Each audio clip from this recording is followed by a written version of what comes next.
Hey there, and welcome to this explainer. Come on in, please, take a seat. Today, we aren't just looking at abstract floaty concepts. No, we are opening up a profound, highly personalized consultation session.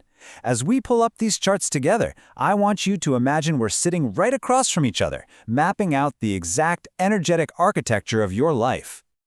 To kick things off, let me hit you with a very direct question. Is your home's energy actively fighting against your cosmic blueprint?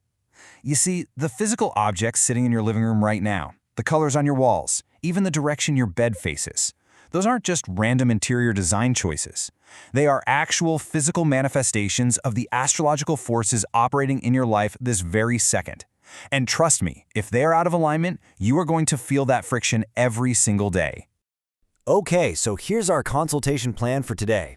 We'll start with the master consultation, move into diagnosing domestic conflicts, then resolving property disputes. After that, we'll cover Astro Vastu space clearing, dive into planetary remedies and gemstones, and finally, we'll build out your daily spiritual maintenance routine. All right, let's dive right into Section 1. The master consultation begins. Before we can properly diagnose any imbalances in your home or your life, we really need to get our foundational vocabulary straight. This chart brilliantly illustrates the core energetic signatures we'll be working with. Think of it as your consultation cheat sheet. For instance, when we see Saturn active, we know we're looking at areas of heavy karma, delays, and just plain physical struggle. Mars, that brings raw energy, growth, and technical skills. Then you've got Mercury, the messenger, governing intellect, mastery, detailing, and specifically the north direction of your home. Venus brings in art, aesthetics, and beauty, while the moon governs your deep, underlying emotional tides.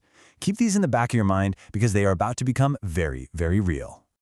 Moving right along to Section 2, diagnosing domestic conflicts. Now, what's absolutely fascinating here is this D1, or main birth chart. When I sit down with a client, this isn't just a circle with a bunch of numbers in it, it's a literal diagnostic map. In this case, we're looking at a client facing really intense marriage issues. Notice where the planets are sitting. We are focusing on the 7th house, the house of partnership, and we're seeing a perfect storm of abstract planetary alignments, creating very real, tangible pain in this person's domestic life. Let's unpack the micro-narrative of this specific case study. First up, the 8th house lord has moved right into the 7th house of marriage. That's a classic indicator of a partner making unethical or totally unreasonable demands. But honestly, here's the truly mind-blowing part. The 12th house lord, Mercury, is also sitting in that 7th house. Astrologically speaking, this meant the native was supposed to marry someone from completely outside their hometown. But because they married within their exact same district, that simple placement triggered a separation. Add in Mars and Rahu stirring up deep illusions and misunderstandings, and top the whole shebang off with the current Jupiter Mahadasha, which is a major planetary time period, activating the 3rd, 6th, and 11th houses of conflict. Boom. We see exactly why a divorce case is currently sitting in court. The cosmic blueprint predicted their domestic reality perfectly. Which brings us to Section 3, resolving property disputes. You know, it's not just our romantic partnerships that take a hit when things are out of whack. Familial and property disputes, particularly with elder siblings, are heavily mapped right there in the stars. Let's open our second client file. This main birth chart maps out a native who is just facing immense struggle trying to build their own house, and it's coupled with these really intense ongoing disputes with their elder brother. When we analyze the houses connected to property and siblings, we find a very specific karmic knot blocking all their progress. So what's the actual root cause here?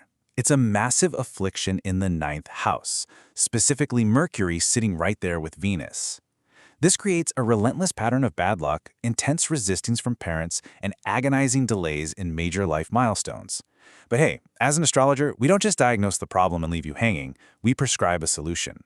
To untie this knot, the specific spiritual prescription involves Bhagwan Shiv sadhana, paired incredibly powerfully with wearing a 3-mukhi Rudaraksha to channel Mars's energy and a 7-mukhi Rudaraksha to stabilize Saturn. We are actively countering that 9th house affliction with targeted, powerful tools. Let's shift gears a bit for Section 4, Astro Vastu Space Clearing. Look, diagnosing the natal chart is only half the battle, right? Now, we actually have to make actionable physical adjustments in your living space. If you have heavy Mercury afflictions causing you struggles, like we just saw in that property dispute case, your home is likely cluttered with Mercury's energy in all the wrong places. You literally need to physically remove Mercury-related items from the exact center of your home. Clear out any green items, move the plants, and totally relocate things like toys, stationery, and books away from the middle of your house. Even just moving the TV away from the center and decluttering your west wall can drastically, and I mean drastically, improve the energy flow. It's highly practical spatial decluttering that yields serious cosmic results. And to take that just a step further, the source material offers a brilliantly simple Lal Kitab remedy. If Mercury is the planet causing all this chaos, strictly avoid the use of the color green in your daily life.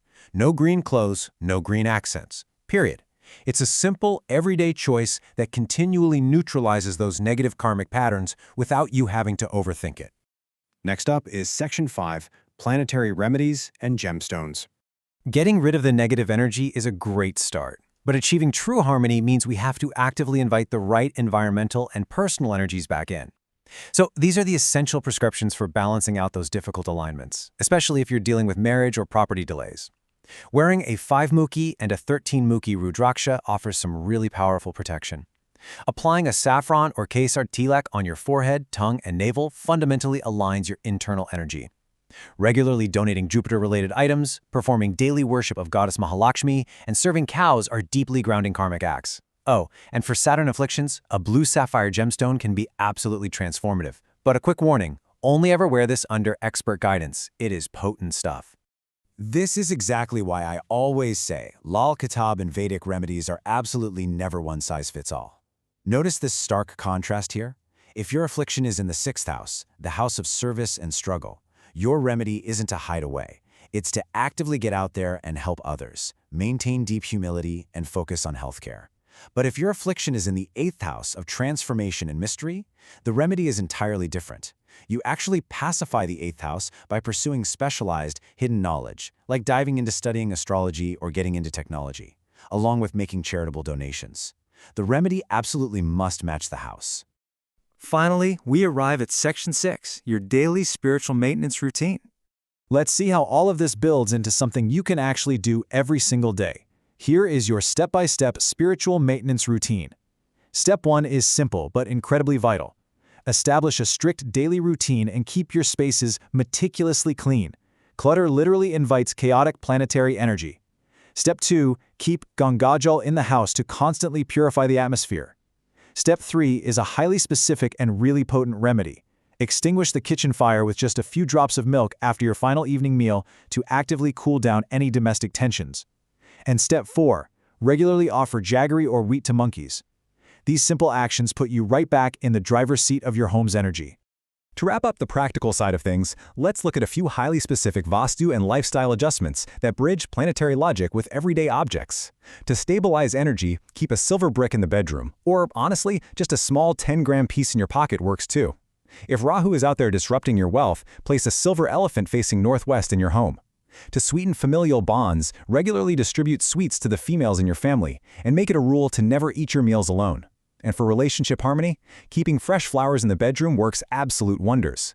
These are deeply practical, physical acts that speak the exact language of the cosmos. Man, we have covered a ton of ground in our session today, going all the way from the depths of your main birth chart right down to the center of your living room. So I want to leave you with this final provocative thought. If your karmic debts and planetary struggles are physically reflected in the layout of your home, what is the very first object you need to move today? Literally, look around your space right now. The power to realign your cosmic blueprint is absolutely in your hands. Thank you so much for joining me for this explainer.